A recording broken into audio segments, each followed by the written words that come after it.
Loksatta party వ్యవస్థాపకుడు మాజీ MLA Jayaprakash Narayana తిరిగి రాజకీయాల్లో అడుగు పెట్టాలని భావిస్తున్నారా అంటే అవునని అంటున్నాయి రాజకీయ వర్గాలు. జయప్రకాష్ నారాయణ గత కొంతకాలంగా రాజకీయాలకు దూరంగా ఉంటున్నారు. వైఎస్ఆర్ సమయంలో ఎమ్మెల్యేగా గెలిచిన ఆయన తరువాత ఎన్నికల్లో పోటీ చేసి ఓడిపోయారు. అప్పటి నుంచి జయప్రకాష్ నారాయణ క్రియాశీల రాజకీయాలకు దూరంగా ఉంటున్నారు. ఆయన రాజకీయాలకు దూరంగా ఉన్నప్పటికీ కూడా తనదైన శైలిలో నేటి రాజకీయాలపై విశ్లేషణ చేస్తుంటారు. విమర్శలతో పాటు పాలన బాగుంటే కితాబు కూడా ఇచ్చే నైజం ఆయనది.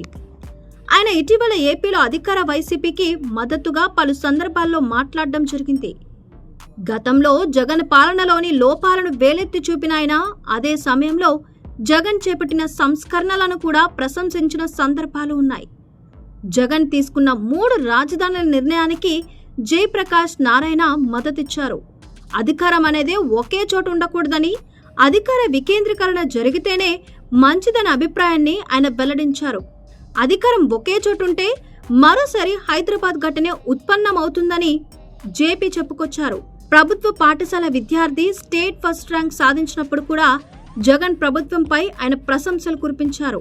ప్రభుత్వ పాఠశాలలకు జగన్ ఊపిరి పోశారని, నాడు నేడు కార్యక్రమంతో ప్రైవేటు పాఠశాలలకు ధీటుగా ప్రభుత్వ పాఠశాలలను జగన్ తీర్చిదిద్దిన తీరు అద్భుతమని చెప్పారు.